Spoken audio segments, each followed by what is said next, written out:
Now let's welcome our main speaker tonight, Bill Seek.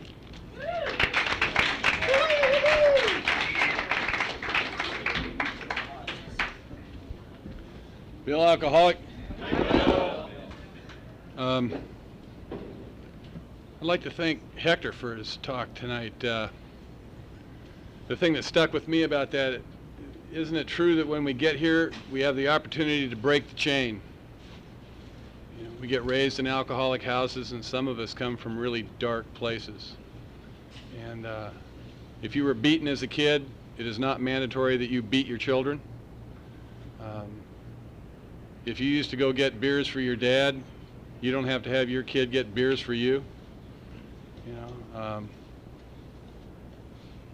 I've had that opportunity. I have 2 children that are up in Oregon that they're in their 30s, and one of them's a pretty bad heroin addict, and the other one's living in a empty camper truck out in front of somebody's house, and they're both slowly drinking and drugging themselves to death. And I abused those kids. I hit them, and I used to have them go get beers for me, and the one kid came down to California one time to put him in high school for a while, and we used to smoke pot together and get loaded, and I thought it was really cute, you know. It was fun, you know. I was a hip dad, you know. I was cool. And I have 2 younger kids now that are 19 and 16, and they don't remember me drunk, and I've never laid a hand on them ever, and I don't believe that it's ever necessary to smack your kid around, ever, for any reason. And but that's just my opinion. You know. I have opinions. You know, you'll hear some people that'll get up to a podium in AA and they'll say, "The longer I'm sober, the less I know." Don't you wonder about those people? Don't ask them anything; they don't know shit. You know? It's like, I've been around here for a while. I know some stuff. You know, I've seen some stuff, and I've experienced a few things, and I'm going to burden you with some of that tonight. And I don't believe that Alcoholics Anonymous is a program. I understand what is meant by that, and I'm not condemning people that call it a program, but I don't believe it's a program. Program to me gives the connotation it's like a place that you go to once in a while. You know, it's like therapy. Like when you're in therapy, you go there once a week, and then you go live your life. And I don't believe Alcoholics Anonymous is therapy. I don't think it's a self-help group. And I don't think it's a program. I believe it's a way of life. It's a way of life. And by it being a way of life doesn't mean you go to 17 meetings a day for your entire life and you live at the Marina Center. It's not like that. But if you're new, I'd highly suggest that you do that. You know? I'd highly suggest that you just kind of move in, you know, and hang out 2-3 years, you know. 90 meetings in 90 days is not enough. We just tell you that so that maybe you'll try and do it. But actually going to a meeting a day for about 3 years will really help you out, you know. And maybe after a couple of years you can stay home on the weekends, if we say it's okay, you know. But if you're fortunate enough to live here the rest of your life, if you get lucky and this works for you, and you're going to be here for 10, 20, 30, 40, 50 years, it'll be a way of life. It'll be a way of life. If you want the gift that it really has to offer, I mean the real gift that it really has to offer, then you'll do the whole deal. You'll buy the whole package. You won't just hang out in meetings and sit around the edge of the meetings and not drink for 20 years. That's not enough. That is not Alcoholics Anonymous. And there's a lot of people in AA and that's what they do. And it works, and they don't drink.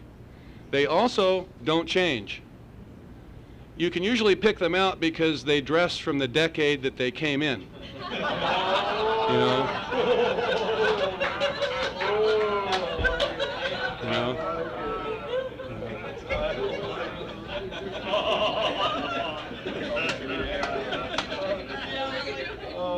Time for a drink.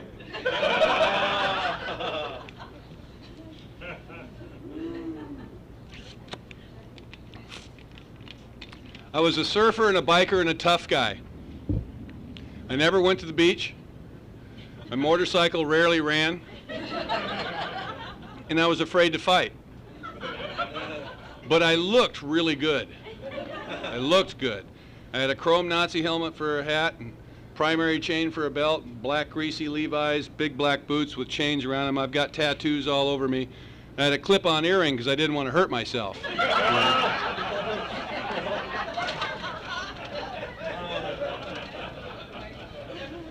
So just like you, I was full of shit.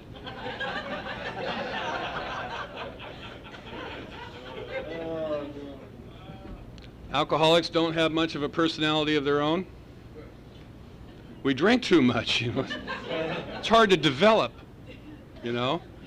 And so we take on other personalities.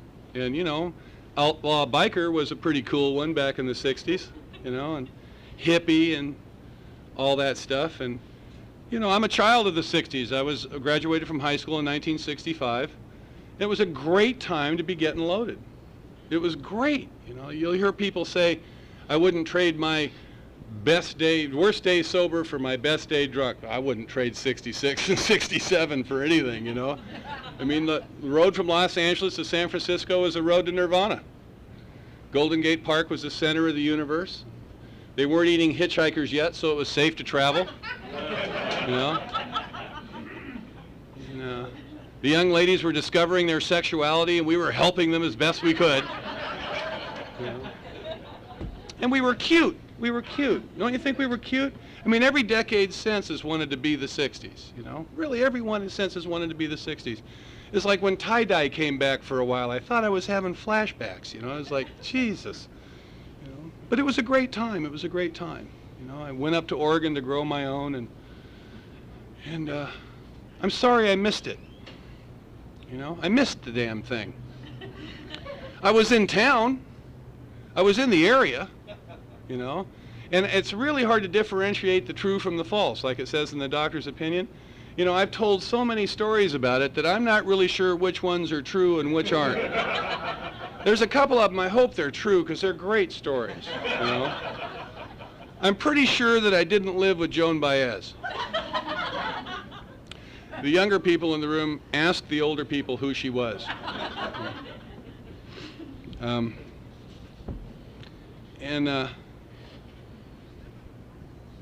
Remember the party?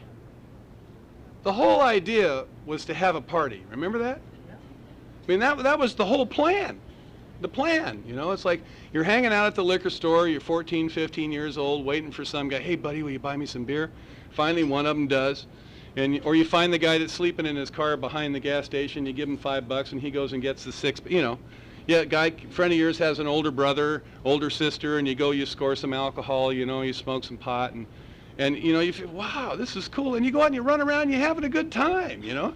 You go have a few beers, go down to the skating rink or something, you know, pick a fight with a big guy because you're invincible, you know, and you know, or maybe you'll get lucky and get laid. You never know, you know. It's like, but you have courage and it's really fun. Remember the party? I ended up naked in my living room watching religious television, taking notes. What the hell happened to the party?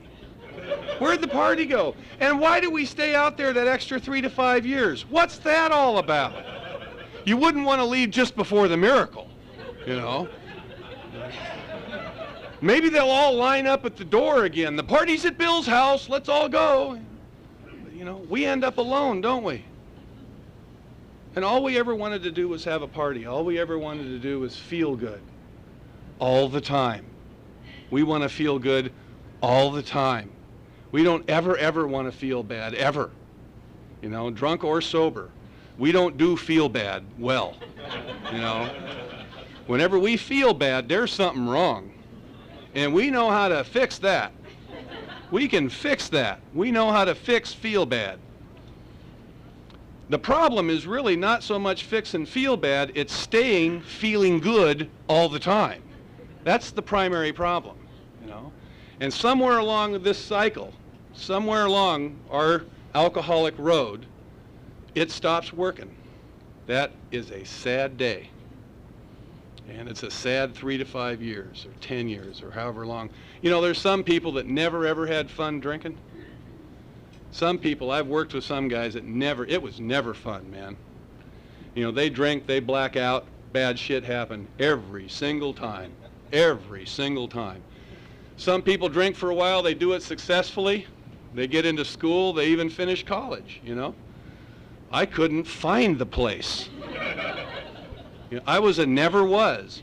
When I started drinking, it stopped. Everything stopped. My life stopped. It completely stopped. Nothing happened. Nothing changed. I got married a couple times, had some kids and stuff like that, but there was no great adventure. Nothing happened. I was getting loaded. I missed the 60s. I was against the war. Everybody was against the war. I think I marched a few places or something, you know, but I was getting loaded in the 60s. I missed the whole political part, but I did real good in the let's get high part, you know. I think there should be a separate program for acid heads. We could call it AAA, you know. You know,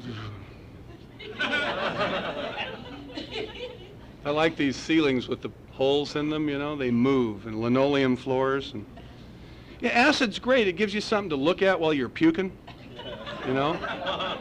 Kind of adds a paisley tint to everything. Interesting stuff. So I started drinking about 14, 15 years old, and at 22, I was in the Oregon State Mental Institution. Party.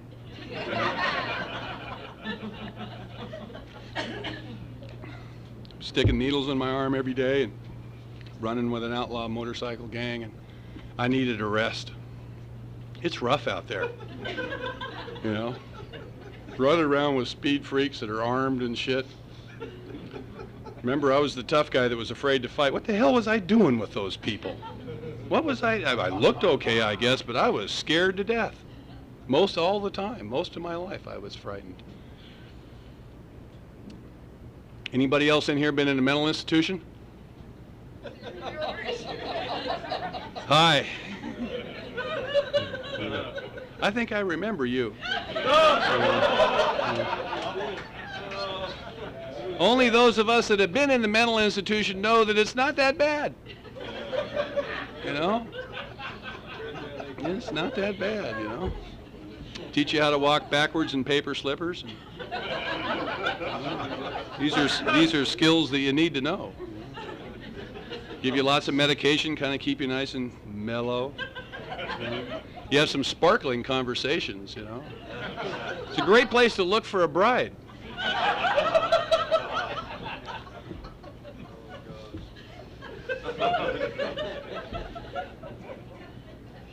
I went to my first shrink when I was 13 years old.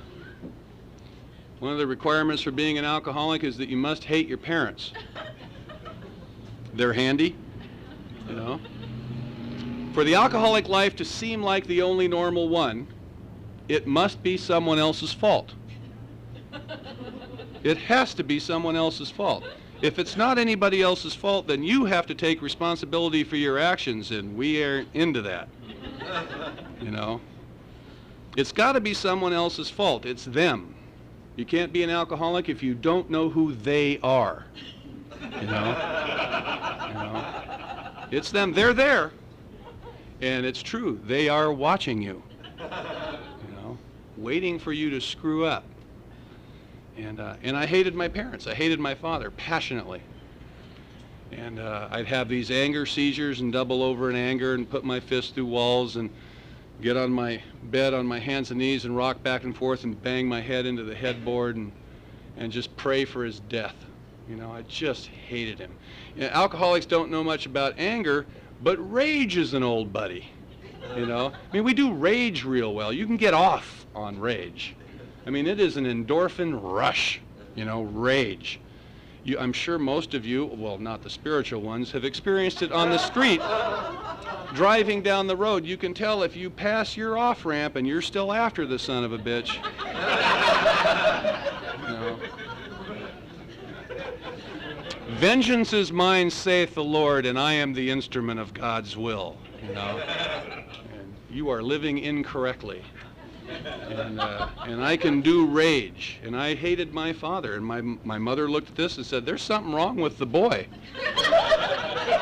You know, Dad's not that bad. You know, and so I went to a shrink. She sent me to a therapist, and it helped me. The guy helped me. And I imagine I went to this guy for a year or so, year or two maybe, something like that. And like I say, I've been in a mental institution a couple times. I've been in jail several times where I've had to have been observed. You know, you ever been observed? I mean, where they assign somebody, keep an eye on this guy. You know, and something's happening with him. You know. And I spent 2.5 years in group therapy at one time. I've been to several individual. I've been gestalted and rolfed and primal screamed. I know more about myself than is safe to know. But it is my favorite subject. You know, I do me real well. I'm excellent in therapy. You know, I really enjoy it.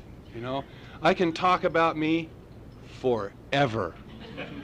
You know, and if the conversation kind of lulls a little bit, I'll make some shit up. You know, keep the ball rolling. You know, because I'm fascinated with myself. You know. You know, it's like some people say, you know, I don't like speaking at meetings because I'm the only one looking the other way. I love this. You know, you all be real quiet and Bill talks. My sponsor tells me, he says, if the only meetings you're going to, Bill, are the ones you're speaking at, there's a problem. But I don't understand what he's talking about, because when I go to those meetings, I agree with everything that's said. I mean, I like really identify, you know? And so it says in the book that selfishness, self-centeredness is the root of our problems, that we are obsessed with self. And that is beyond selfish. All human beings are selfish.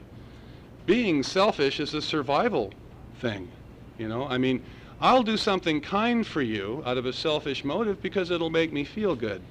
When you're self-obsessed and self-centered, there's no room for selfishness, you know? There's no room for you at all, you know? The only time I ever feel anything for you is when how you're feeling affects me in some way. You know, like if she's upset, we gotta get her happy again. You know, stuff like that. And I learned how to cry at poignant beer commercials and things like that. You know, I can feign normalcy, you know, that I'm not obsessed with myself. I can pretend I'm not. And when you're really in that mode, you would never admit that you are, because if you actually hear yourself say it out loud, it doesn't sound right, you know? It's the same thing. The alcoholic life seeming like the only normal one, there's certain things that I have to ignore and avoid, and it has to be someone else's fault. I think the problem with psychotherapy as a treatment for alcoholism, or for us in sobriety, and don't misunderstand me here, I'm not putting it down, but I'd like to make a point about it. The problem with it is that it reaffirms self. It will lead us to believe that we can understand the core issues, the basis of our problem, and then through that understanding, adjust ourselves accordingly so that we will then be happier. I think that's a lie.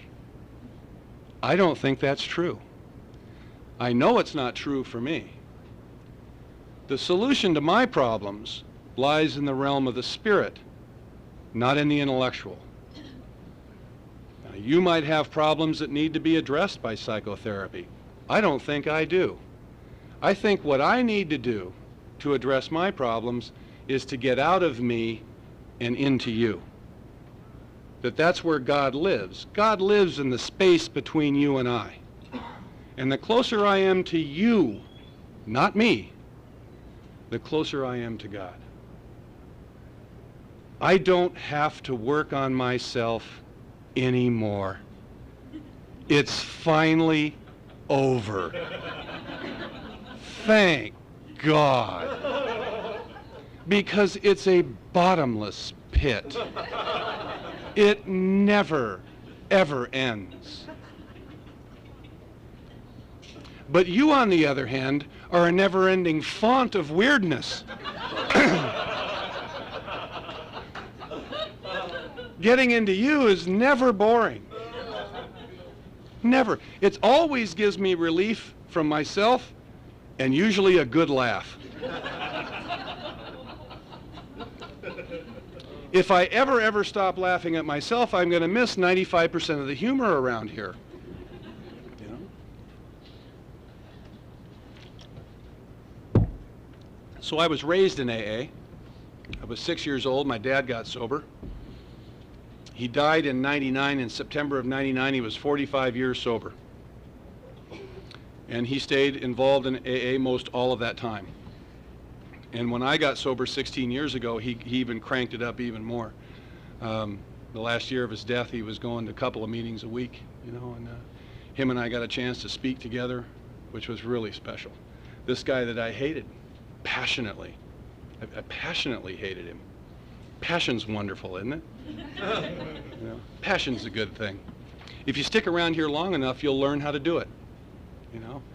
You'll have passion in a relationship, you know, a good kind of healthy passion.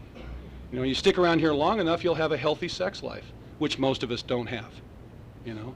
If you stick around long enough, and if you don't run away from it, it'll get resolved. I've seen that happen. It's happened for me, you know. I don't think I ever had sex sober. When I got sober back in 1985 and I thought about it, I went, no, shit, you can't do that. I mean, God, how do you look at him and talk to him and stuff, you know, and make the deal, and, you know. God, you know. I mean, sober's weird, isn't it? Remember that? You know, God, you get sober and you look around and you, God, how do I do you? How am I going to do you, you know? The Fellowship of Alcoholics Anonymous is something to be survived. It won't keep us sober. If all we have is the fellowship, we're screwed. I'm serious. You are guaranteed to piss me off. Guaranteed. This is the character defect center of the known universe. The absolute last thing we do, the worst thing we do is relationships. It's the worst thing. You can determine how spiritual you are by the quality of the relationships that you have. If you have no friends and you're living alone, there you are. If you're sitting in this room tonight and you don't feel connected, it's because you're not.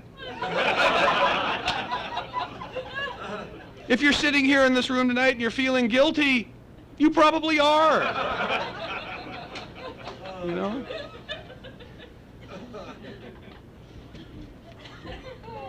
So I got raised in AA. And what they did 45 years ago is they started meetings. You know, my parents, my mother got involved in Al-Anon right away, of which there wasn't much of Al-Anon around that time. She helped found the Al-Anon central office in LA. She still goes to Al-Anon. She's still very active in Al-Anon. She lives with us now, with my wife and I now, and she's 85 years old, and she goes to like 2 or 3 Al-Anon meetings a week, especially since my dad died. You know, you watch that fellowship that you have to survive, and once you learn how to survive it, and you get some principles to survive it, it will carry you through life. But if all you have is that, it will not. You know, it will not.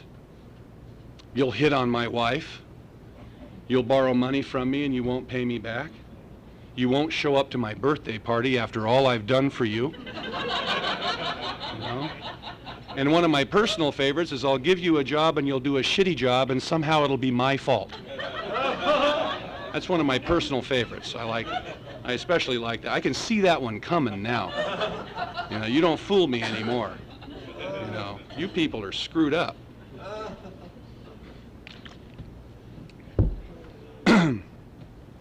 So I'd been to all the barbecues and the roundups and the potlucks, and I used to come home from school and there'd be a guy laying on the back porch waiting for his sponsor to come home. Sometimes he was drunk, sometimes he was sober. I lived in a house where the big books were open.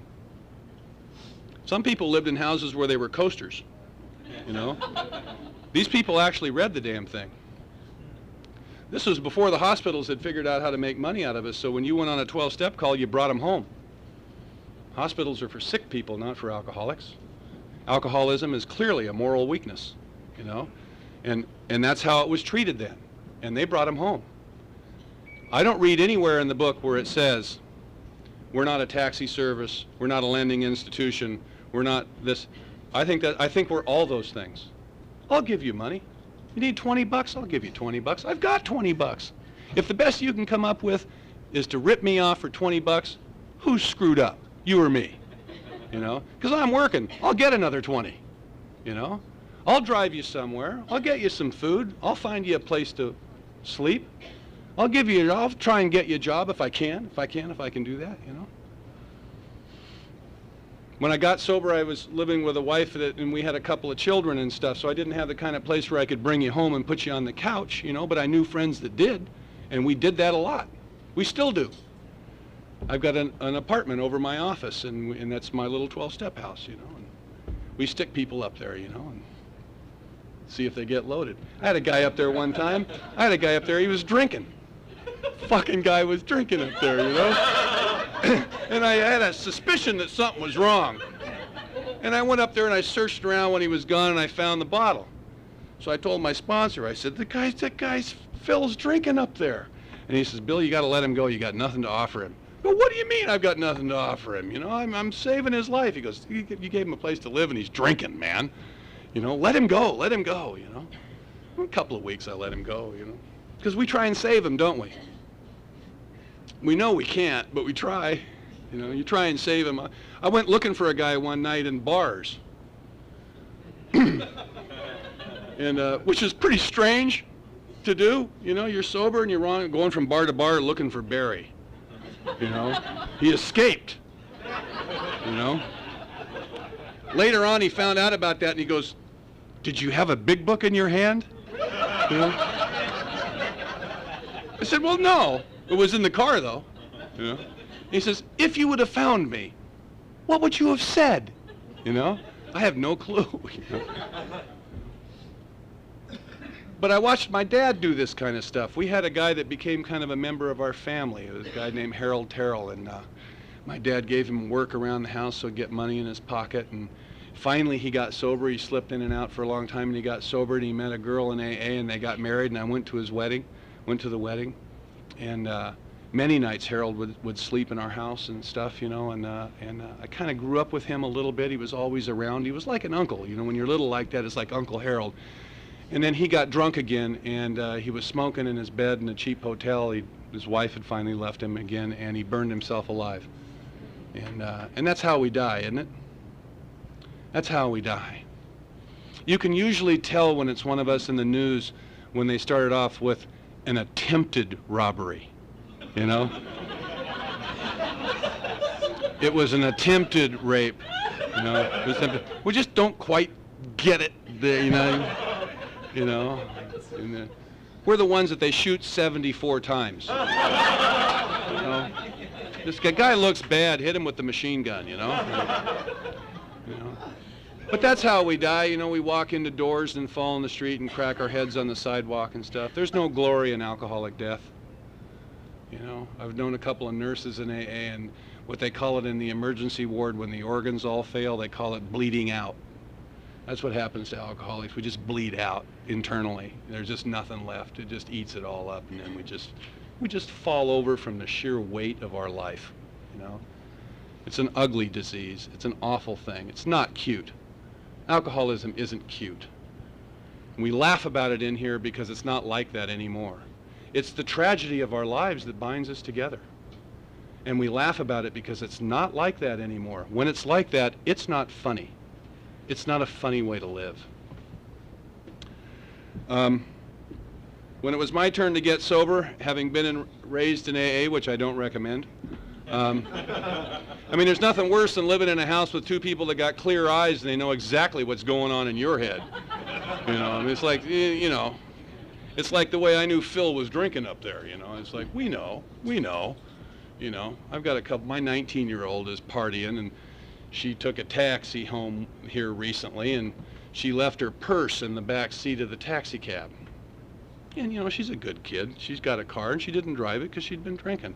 She's going to school, and she's got a job. She's all right. And she calls me up, and she says, you know, I left my purse in the back of the taxi cab, but fortunately I had my wallet. And I said, well, why did you have your wallet? Why wasn't your wallet in your purse? And she looked at me, and she goes, I don't know. I looked at her, and I went, that is a blackout. And she said, no, it's not a blackout. Well, that's a blackout, kid. You know, watch it. You know, well, what are you going to do? You know, my parents watched me. They never preached to me. And when I was 37 years old and it was all over, I called my mother. Because only an alcoholic knows the truth of that there was no one left in my life, right? There's no one left. There's no one left. You can be sitting in a room full of people and there's no emotional connection to another living human being. You can live in a house with your husband or your wife and the children that are your own and have no emotional connection to those people at all. Every once in a while the kids can cut through the fog, make you feel a pain in your heart when you know something's wrong. I remember puking in the toilet at work, and I had my little daughter with me. She must have been 3 years old, and she was on my back and crying because she didn't know what was wrong. And I will never ever forget the feeling of throwing up in the toilet and feeling her little hands on my back. You know, doesn't your heart just sinks? You know, this is not the father I wanted to be. This is not how I wanted to raise my children. This is not how I wanted my life to be. I never meant for it to be this way. I always felt inside that I was a good guy, you know. I always felt that I was. I couldn't figure out why I was living the way I was living. I'm sober now. I'm a good guy. I was right about me. I'm a good guy. If you'll call me, I'll come. I'll be there for you. You know, I'm a stand-up guy in Alcoholics Anonymous. I'm a member of Alcoholics Anonymous, an active, involved member of Alcoholics Anonymous. It is a way of life for me. I will be there for you as best I can. Why would we ever say no in this new life? In this new life that we've come into that we know nothing about. We don't know anything about this life. I called my mother, she took me into a hospital program, and I got out and I got a sponsor and I started working in the steps. When she came and got me and she brought me into this hospital program, while I was there they made me wear a sign around my neck. I had to make the sign. We made it in crafts. And it's a little piece of cardboard. It was about this wide, and a piece of string that went around my neck. And on the sign, it said, and I had to pour coffee for everybody in the morning because they said I had some kind of an ego or arrogant problem or something. I don't know where they got that, you know. I mean, you can't see that in me, can you? You know? But what the sign said is, I am not a counselor.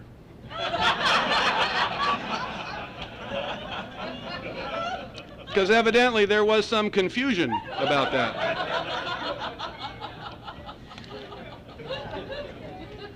I used to help people do their inventories.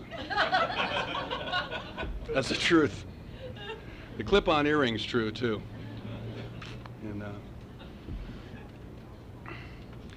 but I walked into Alcoholics Anonymous. I walked into your world. This is your world. And I'm new. I don't know anything about your world. I don't know anything about living sober. Nothing. I don't know how to have sex sober. I don't know how to go to work sober. I don't know how to interact with other human beings without some cushion between me and you. There needs to be some cushion. 2 or 3 gin and tonics, a joint, something. There's got to be some cushion because you raw is just, whoa, geez, whoa, God damn, you know. God, you ask me questions I can't answer. You know, you're all constantly talking behind my back, constantly, you know. I mean, the truth is we find out later, when I walk into the room and I think that you're ignoring me, it's worse than that. You don't even know I'm there, you know. But I'm so self-centered, I think I'm being ignored, you know. It's worse, you know. So how do I do you? I walk into this world. So now I'm in this world, I'm going to decide what I will and won't do? Why would I do that? If I'm going to live in your world, why would I decide what I will and won't do? The reason that we don't ever say no to an AA request, some of us, is that we don't know what the hell's good for us. We never have. We had never have known what was good for us.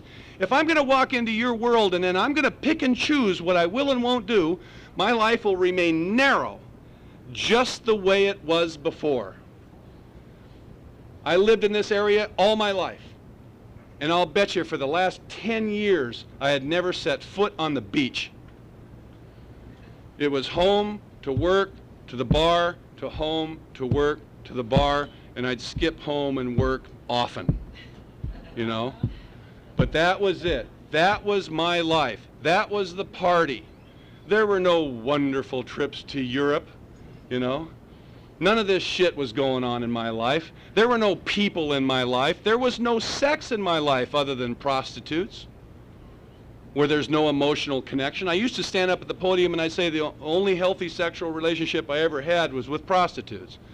My sponsor said, you know, Bill, when you say that, it's very sad. You know? It's like not cute, you know? I said, yeah, but Jay, it's the truth. You're just trying to tell the truth here, man, you know? But there was nothing going on. So now I'm going to come into your world and you're going to ask me to go on a panel. I'm going to say, no, I don't do panels. You know, I don't do that, no. You know, go to a meeting every night. No, I don't have time. You know? Well, go to the men's stag. I don't like men's stags. Go anyway. No. No, I don't like men. You know? You know, it's like, you know, is there any women meetings I can go to, you know? But I wouldn't go there because I'm scared of them, you know? And, you know. You ever heard people in AA say they don't sponsor people, there's too much ego in it? What an ugly thing, you know? False humility couched in spiritual pride. It's really ugly. Step up! Step up! Why do you suppose you were saved? What do you think this is? Where do you think you are?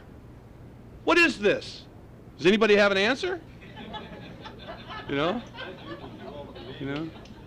I think I know what it is. I think we've been given a gift. We are in a place where people's lives are being saved every day. Every day, people's lives get saved here. Every day. All the time, constantly, all the time. And how does it happen? They just walk in the room. It comes from us. We are the instruments of God's will. It's us. And if we don't say the words, they don't hear it. If we don't give them rides, they don't go. People say all the time when the newcomer comes in and he goes back out, well, he wasn't ready. Are we ready for him? Do you know where you are? Do you have a message that has depth and weight? Have you studied the manual? Have you worked with other people? Have you taken your opinions and turned them into experience rather than just opinions, which are absolutely worthless? I used to stand up at podiums and say that people on Prozac and stuff weren't sober. I didn't believe in that. I believed in the thing that Alcoholics Anonymous is the greatest antidepressant known to man. And I still really believe that. Then I got a guy that's bipolar, and I had to peel him up off the floor and peel him off the ceiling. Now when I see him, I go, have you taken your medication?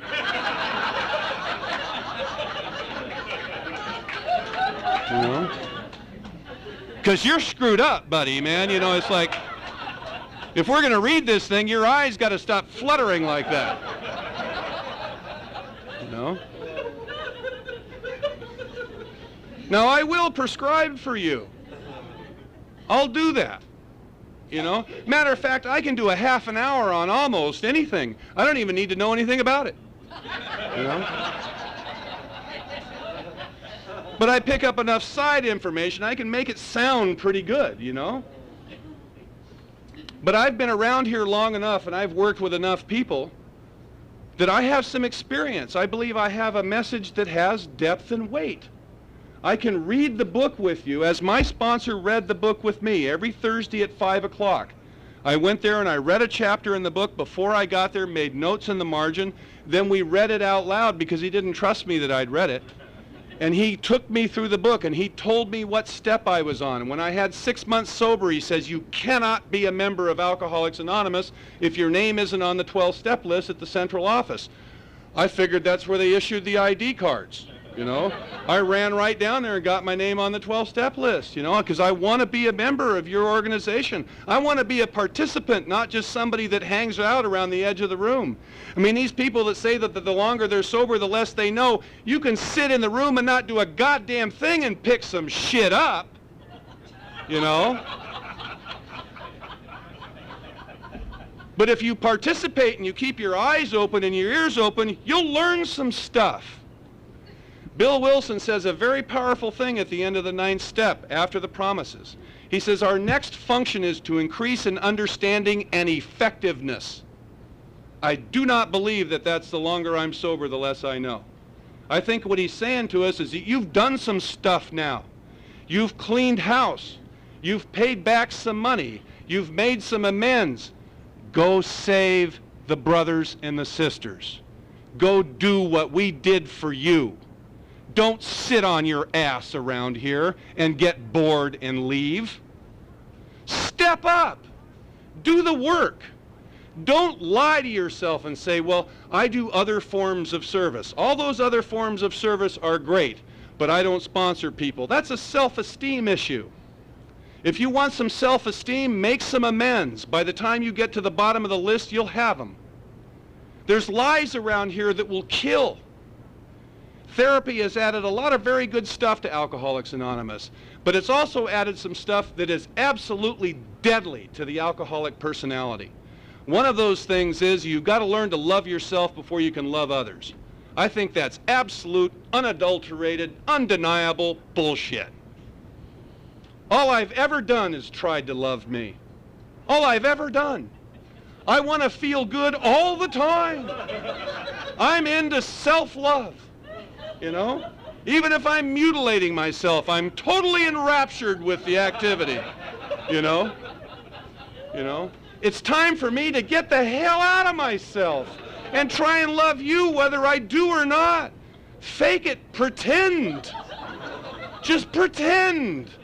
And then finally it'll evolve around to where I enjoy your company, that I want to be in your life. You can come into my life. I will invite you into my life. You will invite me into yours. And together we'll stay sober. You want to work on your character defects? Sponsor people. You'll run into every single one of them. Intolerance, impatience, prejudice, greed, lust, all of it. All of it. You will do inventories that will scare the hell out of you, you know? You'll start having conversations with your sponsor about this sick bastard you're working with, you know? What am I going to do with him? You can't believe what he told me the other day, you know? Then you can see him come from across the room and go, oh, God, not this one. No, no. You know? And then what'll happen is you'll sit with that one that you don't want anything to do, because all I really want's rock stars. I'd like a couple of actors, maybe some rock stars, people that can do something for me, you know? You know? And then this low-life bastard is in my life, you know, and we'll sit across the table from each other and I'll see the light come on in his eyes. Watch him change. And he'll say something to me that hooks me, that touches me in my heart. And we become brothers. That's literally true. That's what happens. And if I said no, I would never have the experience. If the guy came to me and he said, will you be my sponsor, but I need to tell you that I'm on medication, and I said to him in arrogance and ignorance and stupidity, I don't work with people on medication, how am I ever going to learn about people on medication? I had a woman come up to me and say, you know, I said this diatribe, and she said to me, you know, a girl asked me to be her sponsor, and she's a cocaine addict, and I don't know anything about cocaine addiction. What do you think? And I said, you never will either. Not now. I believe God sent her to you so that you'll learn about that. Just because you didn't do it doesn't mean you don't know about recovery. It doesn't mean that you don't know other people who are cocaine addicts that you can introduce her to, you know. It doesn't mean that you can't help anybody that comes along. Anybody who comes along. Anybody. We don't get to choose anymore. That's been taken away from us. We're in God's world now. I'm in your world now. I say yes all the time. If I don't, it'll stay narrow. I will never learn. And I need to live in your world. There's not a different program for everyone in AA. Another lie. Made up by an alcoholic that didn't want to work the steps. You know? There's only one program. That's only one. And we're all a bunch of sheep. And we get to work the same program. It's the same one. There's not a different one. I think there should be a special one for Billy, though. Don't you?